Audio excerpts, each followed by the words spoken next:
CEO's baby cried nonstop on plane, single dad's shocking move left first class speechless. The baby's scream sliced through the cabin just as the flight attendants finished sealing the aircraft door. First class, that polished sanctuary of whispered emails and expensive stillness, shuddered under the tiny child's fury. Passengers shifted, groaned, and exchanged the kind of looks that said this is not what I paid for. But the moment that would haunt every witness, the moment that would later trend across the internet, happened 30 seconds after takeoff. Because that's when the single dad stood up, trembling, clutching his red-faced infant, and walked straight toward the CEO in seat 1A with something in his hand. Something no one could make sense of. Something that made the CEO's face drain of color while the dad whispered, "I know what you did. And she knows too." Before I tell you what was in his hand, and why the entire cabin fell silent with dread, please like this video and subscribe to the Kindness Chronicles, so more people can discover stories that remind us what humanity is still capable of. The dad's name was Ethan Ward, and if heartbreak had a physical form, it lived in the lines around his eyes. He was traveling with his 6-month-old daughter, Lily, on her first flight, an idea he already regretted before they even reached cruising altitude. Lily had always been a sensitive child. Light startled her. Noise overwhelmed her. And flying, well, it was shaping up to be a storm she couldn't weather. Across the aisle, impatient sighs rolled in waves. A woman in pearl earrings pressed her noise-canceling headphones tighter. A couple in matching business blazers engaged in synchronized eye-rolling. Even the flight attendants adopted that brittle smile that hid 1,000 unspoken complaints. But Ethan wasn't blind. He saw the annoyance, the judgment, the silent condemnation aimed at a man simply trying to soothe a little soul who didn't understand why the world suddenly roared beneath her. He whispered promises into Lily's ear, soft, fragile promises that he would fix it, that she wasn't alone, that he was trying. But his own voice quivered. Because he wasn't just battling a crying baby. He was battling something far heavier, something he hoped this flight would finally allow him to escape. Meanwhile, in seat 1A, sat Gregory Hale, billionaire CEO of Hale Tech, a man whose crisp navy suit seemed ironed directly onto his ambition. He didn't look at the crying child. Instead, he stared ahead with the rigid, icy posture of a man used to bending the world to his convenience. But every so often, when he thought no one was watching, he would glance at the aisle, specifically at Ethan. As if he recognized him. As if he were terrified of him. Lily's screams, already sharp, pitched higher. A passenger pressed the call button so aggressively that the attendant flinched. Another muttered, "Some people shouldn't fly with babies." Ethan closed his eyes, pain carving through him. If people knew why he was traveling, they might have understood. But no one asked. No one ever asked. Just 3 months earlier, his wife, beautiful, warm-hearted Emily, had passed away unexpectedly. A routine procedure. A cascade of hospital mistakes. A cover-up Ethan couldn't prove. Except one thing. One file. One recording. One signature he recognized. Gregory Hale's.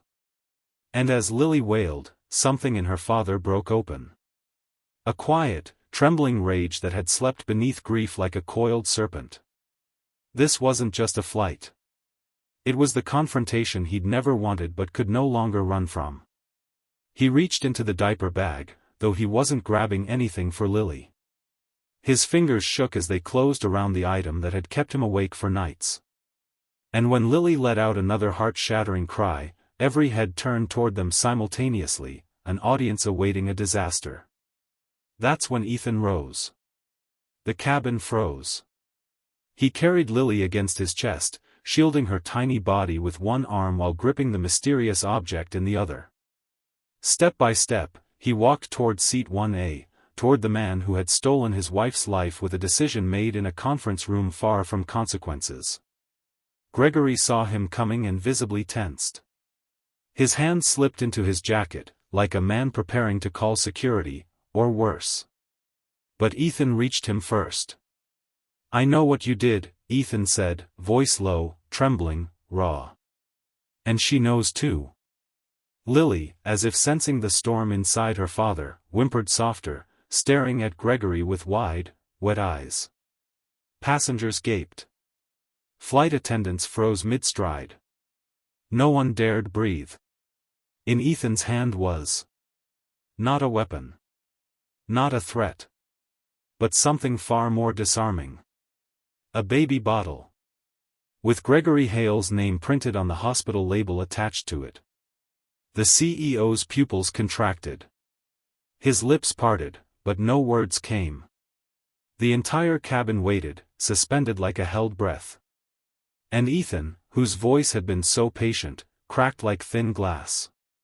"This belonged to my wife that night," he whispered. Gregory Hale shut his eyes. Because he remembered. He remembered her. And he remembered the file Ethan had buried months earlier, a file he never expected to see again until the father stood before him with the truth. But none of this explained why Ethan had come all this way. Nor why he believed the CEO had the power to silence Lily's relentless screams. The truth behind all of it, the truth behind that bottle, would not emerge until the second half of their turbulent journey. The cabin felt suddenly too small, too warm, as if everyone had been sealed inside someone else's nightmare. The CEO's stare locked with Ethan's, and for a moment, their shared history, the one only they understood, pulsed in the air like a live wire. "What do you want?" Gregory finally whispered. Ethan swallowed hard. "The truth." The attendants exchanged looks but didn't intervene. Something about the scene felt consecrated. Untouchable. A reckoning years overdue. Passengers leaned in, hungry for context, but afraid to interrupt. Even Lily, whose cries had once seemed endless, had quieted, staring curiously at the stranger who smelled of expensive leather and guilt. Ethan took a shaky breath. "My wife trusted your company," he said.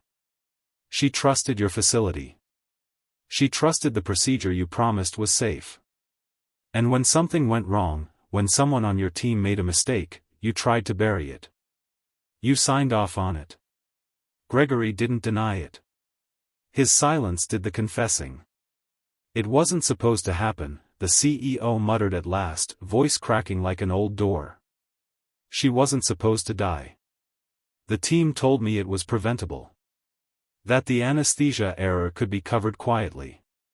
That admitting fault would destroy the entire program. And I caved." Ethan's jaw tightened. "You signed the cover-up." "I did," Gregory whispered, grief flooding him like a tide that had waited too long. "And there hasn't been a night since that I've slept without seeing her face."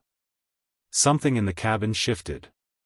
The passengers who had judged Ethan only minutes earlier now shrank into their seats, their assumptions dissolving like sugar in hot water. Ethan's voice softened, not out of forgiveness, but out of exhaustion. "She deserved the truth. And Lily deserves a world where someone pays for what happened." Gregory looked at the baby. Really looked. Lily reached a tiny hand toward him, not in accusation but innocence. The kind only children carry, the kind that cracks adults open. The CEO's voice trembled. "What do you want from me?" Ethan exhaled, the weight of grief dragging through the sound. "I want you to admit what you did. Not in your boardroom. Not in a legal statement written by your PR team. But as a human being. Right now. In front of witnesses." Gregory hesitated. His fortune, reputation, empire, they all perched on a cliff's edge. A confession could hurl them into the void. But then Lily whimpered again, the soft cry echoing like a plea. "Not for revenge. For truth." Gregory's shoulders fell. And then, in a gesture no one in first class could have anticipated, the billionaire CEO, the man known for ruthless decisions and cold efficiency, rose slowly to his feet. He turned toward the rest of the cabin, hands shaking, and spoke loud enough for every soul on board to hear.